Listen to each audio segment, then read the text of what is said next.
Hell yeah, dude. Here you go. Really had to capture the essence of last stream. My top tier autistic skills. Sorry, artistic skills. Let me see. Yeah. Oh, wow. Give me. Oh my god. Yeah.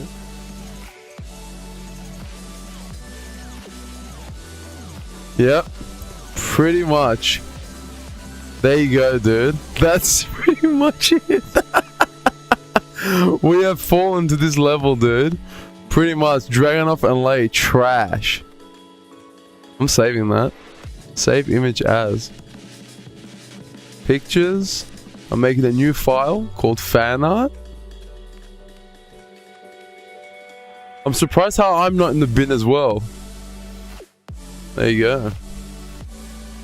Let me name this. What's the date? It is the 19th. 1909, 2018. At least I know it's from Gorsham, so I write Gorsham. Gotcha. Save. Nice. Even through the chat in there at the oh, the chat's in there as well. I didn't notice. That is fucking hilarious. Let me get a bit closer. Who's there? Wait a sec. Typical anime penguin. Gorsham's in there. Sainted. Oh boy. This is like a family portrait, dude. This is crazy. This is literally a family portrait. Oh my god. Damn, we are all trash except Tetra. I know, eh? That's the real winner right there. The real MVP.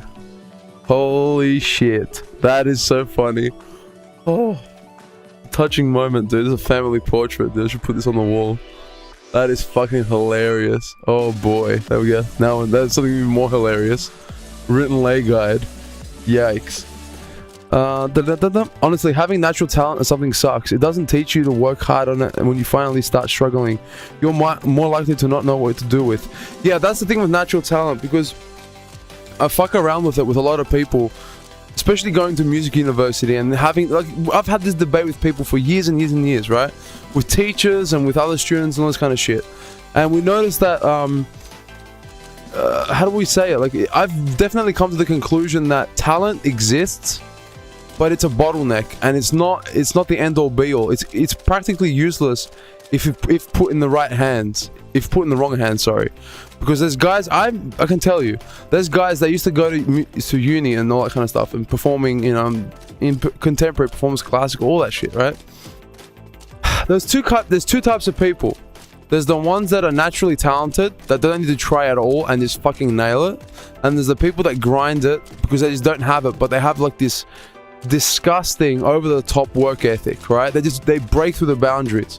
So two things happen, and it's a shame. Like, you rarely get the guy who has both of these things at the same time. Those are like the exceptions, the ones that you see on TV. Like, they're the guys that have this like strong acumen and they're naturally talented on top. Boom, they blow up, right? That's great.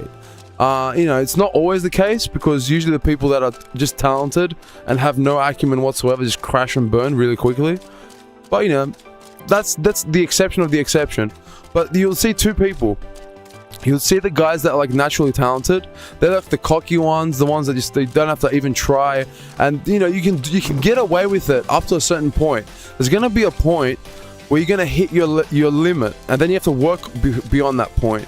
And because you never worked anywhere between not knowing anything and where you are, that just to go to the next step seems like an impossible thing, and then you start blaming the world, and then you start fucking doing all this trashy, like, you start like not turning up to things and just putting, you know, venting on others and blah blah blah, woe is me, whiny shit, right? That's what happens. They burn out because they never had to try for anything, you know? They're very good looking and they can get away with everything, and they're like, you know those types, right? Like the diva kind of types. Dudes and girls, same shit, right? It's like they get away with their charisma, they talk their way through things, and then when they have to actually, put the work in, they just don't know how to. They're just dysfunctional, and they just drop out. You know how many talented dropouts I've seen throughout the years? It's unbelievable. It's like, just give me what you have, fuck off, and I'll take it. But you can't do that. And then there's the other guys. Like, there's guys that I know that, didn't have it naturally, whatever the fuck that means, right? But these motherfuckers would train every fucking day, all the time, non-stop. Like there was this guy I knew, Tony, man. Shout out to my boy Tony. He's living in Malaysia now. This guy, he's talented, right? He's already talented, but he never said that to himself. He's like, he always used to talk shit about himself, but this guy, like, he would practice so much that he would get the keys to the university to lock up after hours because he would stay there until 11 because they have a grand piano in there. He was like a classical pianist, right? This guy was the real deal. He would fucking sit there and go through the same fucking thing again and again. He'll be playing the same fucking Chopin and same like Mozart, Beethoven stuff again and again and again and again and again. And like we're talking about the song's like half an hour long, right? The piece is half an hour long. He would fuck it up and start it from the beginning. You know, and then, you know, you see him 2 years later and it's like, oh, no wonder he's like extremely better. Because, you know, we'll have talks with him afterwards. Like, we'd go, you know, he would practice or whatever. We'll just do what we did. And then he would go to fucking, we'd go to Hungry Jack's, dude, on Tuesday and get our fucking Tuesday 2-for-1 burgers or something. I don't remember what the fuck it was.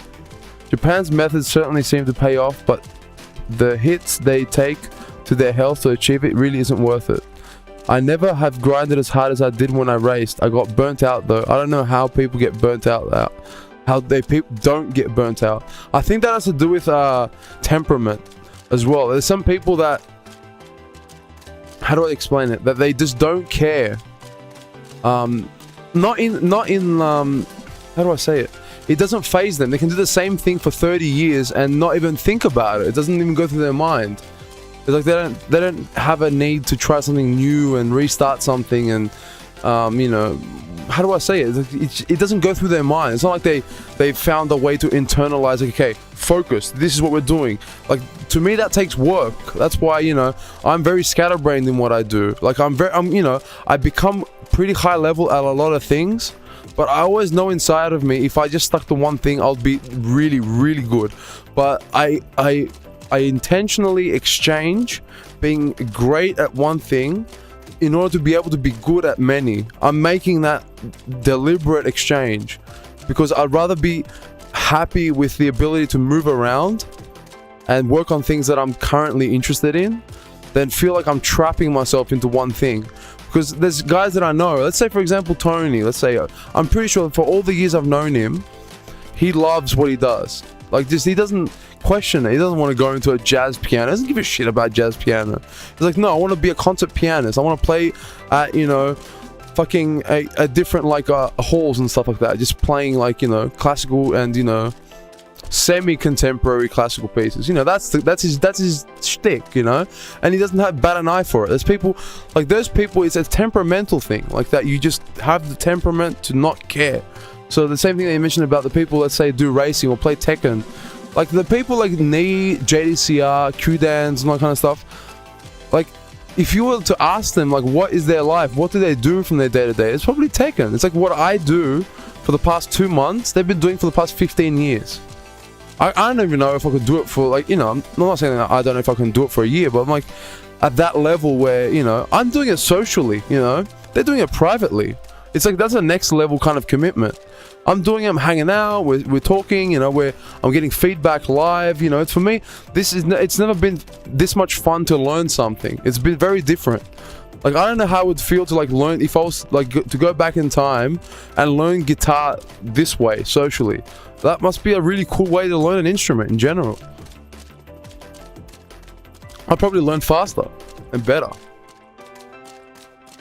Because I remember when I first got a guitar, that was, like, secretly online in Greece. It came in the mail 2 months later. It was the wrong guitar that came in the mail, but I knew that if I had to send it back, it would take another 4 months because it would be 2 months to get there, 2 months to come back. And I was like, you know what, I'm stuck with it. I didn't even know how to hold it. I didn't know that you had to tune it. There was like no internet back then. I held it like a lap steel for like at least 2 months. I didn't even know how to hold the damn thing. So it was a lot of trial and error, you know, as a kid, trying to figure it out. And then over time, like, you know, the learning curve went super fast. And then you start hitting the walls at intermediate, high level. You hit a wall, and then it's up to you to break through it, you know. Never had grind as hard. What you're explaining is me and Tekken. Yeah, because I find Tekken and instruments to be the same thing when it comes to what it takes to work on it, and the depth and complexity and the options that you have. Like, you know, like being a high level Tekken player.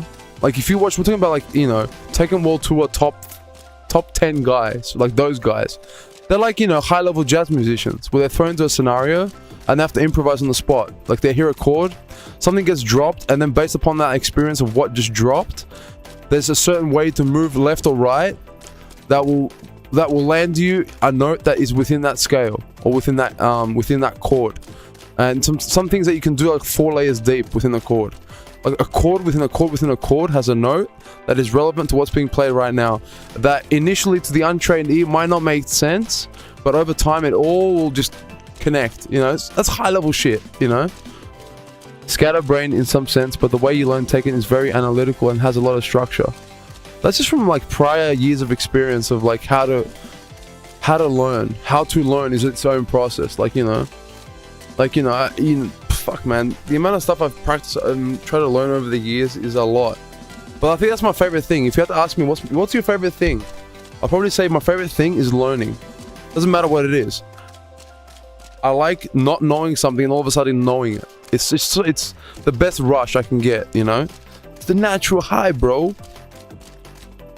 Jesus and learning. The best 2 natural highs. Damn, 2 months later and the wrong guitar. They got Fastway in Greece. Oh, but dude, that was the that was ELTA, which is the National Postal Service. El Nikita Hidromiki. El Nikita Hidromia, I think. That's what ELTA is for. Which is the Hellenic Postal Service. AKA fucking you ain't seen shit forever. Dude, people, my relatives would from New York and Australia, back when I was living in Greece, would send me stuff every Christmas. Or, yeah, I think every Christmas. It would be like a once a year thing. They would send me like stuff like that. My uncle would say, he's in New York, he's like, oh, what kind of games do you want? Do you want me to send you something? Or he was in Sydney, depending on what the time. I was like, oh, can I have like this Game Boy game and this Game Boy game or something? And that's pretty much, he would just send it to me. Like there was one year, for example, that he sent me like three Game Boy Advance games. He sent me Triple X, the Vin Diesel movie.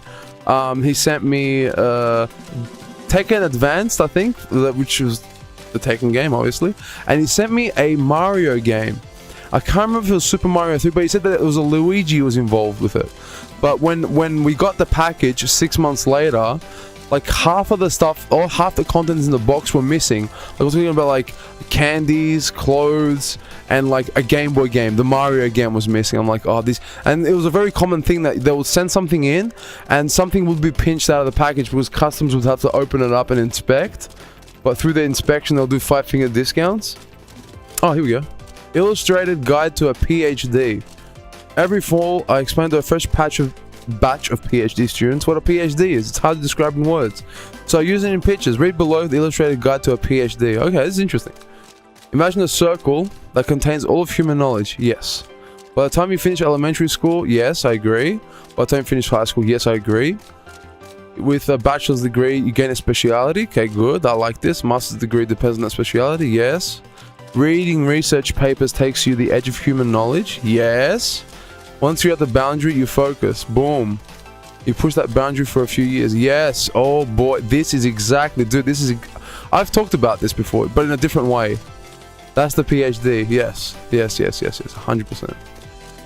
Yeah. There you go. Boom. Yeah, that's exactly it. And that is, how do I describe it? Like, I think I also read it in a book as well that was discussing that idea. I think the book was Zen and the Art of Motorcycle Maintenance. It was talking about the idea of insanity, the unknown, and darkness, you know. Like, you know, let's say no knowledge is within the light that we can see. And within darkness is the unknown, the chaos, and it's also hidden information. And, you know, whoever goes into the darkness goes through the risk of either going insane or coming out with new like information, because when someone goes out into the unknown, they go into a state that they risk their own sanity, because while they're in that unknown territory, either musically, scientifically, philosophically, no matter what, to everyone else that knows, that is within the light of known knowledge, this seems crazy. And two things have to happen. You have to persevere and get out with something valuable to bring back into the light. And it's just like, imagine like old school MOBA, oh not MOBA, like Age of Empires, RTSs, right? The fog of war where everything's black. But if you bring a scout out and he walks into the dark areas, those parts get illuminated, but he's risking getting killed because he doesn't know what he's walking into.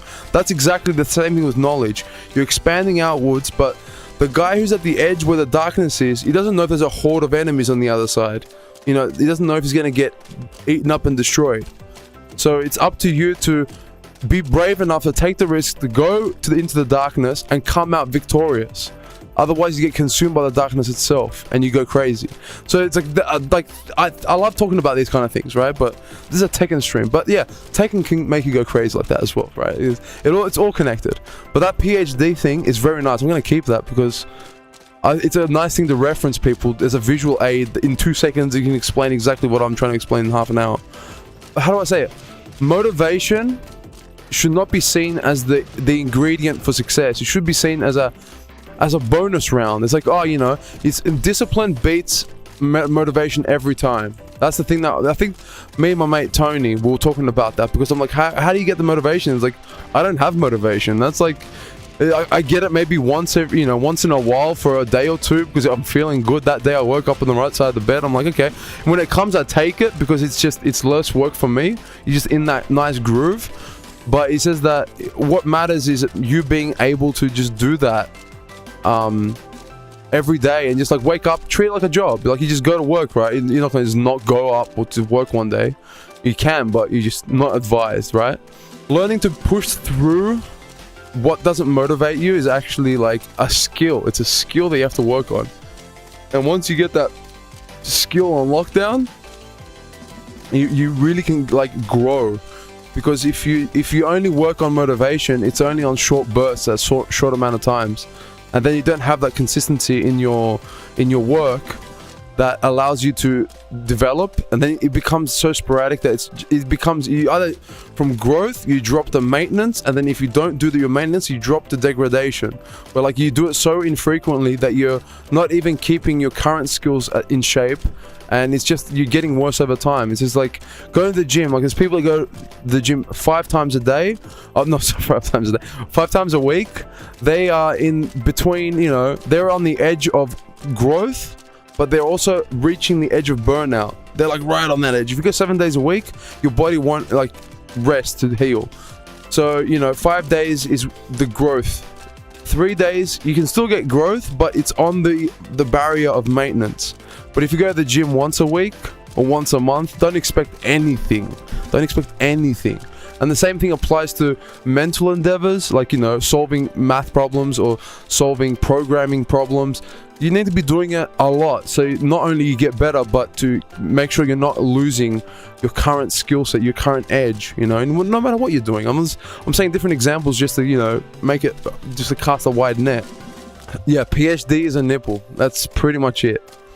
I like PhDs now. But PhD means, you know, pretty hard dick, so if your pretty hard dick is as big as a nipple, that's a problem. I know of that book. I used to see it in my store all the time. Yeah. The only reason I didn't read it was because for a long time I kind of stayed away from it because I felt like it was a bit hokey, especially stuff that you see like in airports and bookstores. It's just trash. It's like the toilet paper section, but for, you know, the intellectuals, right? So anything that you see in airports a lot, I'm just apprehensive. There's good stuff, but very likely it's just, you know, single mom trash books, you know, airport toilet paper, you know. So, but that one was, you know, you always hear about, people talk about it. When normies talk about a book, you have to really question yourself. But you know, sometimes, you know, a clock is right twice a day, right? So that was one of those books that was actually right. And then I read it, I was like, oh, that's really good book. And you know, it got me thinking. You know what? Okay, if I had to sum it up, what's Zen and the Art of Motorcycle Maintenance? That book is basically philosophy 101. If you don't know anything about philosophical schools and concepts and types of philosophy and all that kind of stuff, he basically goes through all the common types and gives you a primer on each of them. Like, if you already know all this stuff, it's like there were some philosophy majors that I talked to, and some fucking, armchair philosophers that, groups that I used to go to. And there was two people. There's either the guys that just liked it because, hey, it's a good book, it was a nice book. And there was other guys like, I already read all this stuff, like, it didn't teach me anything, and it's like, really, like, it's so basic, it's like for dumb people, and blah, blah, blah, blah. I'm like, can you get fucked for 1 second? Can you get fucked for 1 second, you piece of shit? Just because you fucking, spent the time to fucking read these books that you didn't think up yourself, first of all, okay? Just because you play the song doesn't mean you're the composer. Okay, let's put that fact straight. These people that think that they're such hot shit, when they see a book, I guess they're not smart enough to recognize that this book is not for the guy who's done 3-4 years in philosophy. It's for the guy who is the average day Joe that actually has a life and lives his day by day and has his responsibilities and does all this shit. Boom, one book that goes through, it gives you a primer on all the main philosophies, philosophical schools and all that kind of stuff. And you can walk out of it by the end of the book and you say, oh, okay, I have an idea now. I know kind of, what does Aristotle think? What does Socrates think? What does Kant think? What does, like all these, just a little primer. Just give me an idea of like what have the big minds for the past 2,000, 3,000 years been thinking about, and kind of what their angles are. Okay, why not? I don't even know. To me, it's a valuable asset. Even though I knew most of the stuff in the book, seeing it in a simplified, splayed out kind of way, I was like, okay, why not? And it ties it with motorcycle maintenance, which is nice, because I like fixing my car and all that shit, and my bike. So yeah, it's cool. It's a twofer. It's a twofer, and it's a semi-true story, right? I don't think it's 100% true, but it's based upon his personal adventures and whatnot. And yeah, it's a good book, man. Fucking, it's dirt cheap. It was like nothing. It was like $10 or something. Go for it, dude. Why not? My friend won't even play in a tournament if the other players are too good. Oh, you know what? I know that feeling. Like when I was a kid, not now. But that was like a stage that I went through as a kid where it was very intimidating to even go against someone that you knew that might be better than you because you're so used to not losing. That's like, that's something I went through as a kid. I'm talking about like 12 and, let's say around 12, 13 to 10 or something. Or that block, right? But once you understand what it takes to become good, which is getting your ass handed to you, then you do better, because you only become as good as your competition. If you're like always winning and you're big dicking, that's as good as you're gonna get. But once you go somewhere where they just crush you, then all of a sudden you have to catch up to that level. That's why I think Satan mentioned that the Koreans hang out with each other and they're playing locals. Imagine like your local guys are like Nee, Q-Dans and Saint and all that shit, JDCR and fucking I was gonna say Rangchu and all that kind of stuff. Like all these kind of Koreans that just hang out, or John Dig and all that kind of stuff. Imagine if that's your local scene. Like what's gonna happen? Of course you're gonna get better. There's no other way to survive. But if these Koreans didn't have the ability to travel as well and crush people around the world and have someone that can give them a hard time, then that won't develop their game. Dude, I remember when I must have been like, oh man, what year did the Modern Warfare 1 come out? Like, this was the era that I was going, you guys have heard the stories about me going to the internet cafe in Greece, right? Playing Counter-Strike, 25v25 kind of shit, LAN, Counter-Strike. That was like the era Modern Warfare 1 came out. And I remember just seeing it, I'm like, cool, that looks like a cool icon on the screen on the computer, like with all the other games. It's like that big, what was that, like green kind of, it's night vision green kind of number 4. I think it was Modern Warfare 4, right? Call of Duty 4, right? And yeah, I was like, oh, that looks sick. And I was like, okay. I'm just thinking about the story, okay? So I sit down, right? I'm at the internet cafe. I go sit down. I'm like, you know what? I got a few minutes left. I think on my time, because you pay money to have time on your computer. So I think I had like half an hour left, and I had to leave anyway. So I was like, I'm not gonna play another game of Counter-Strike. I've been playing for 8 hours already. I'm fucking burnt out. I must have been like 15 or something. I can't remember how old I was. And I fucking I boot up the fucking game. I go into, okay, I like the opening screen, it's all fucking cool and everything.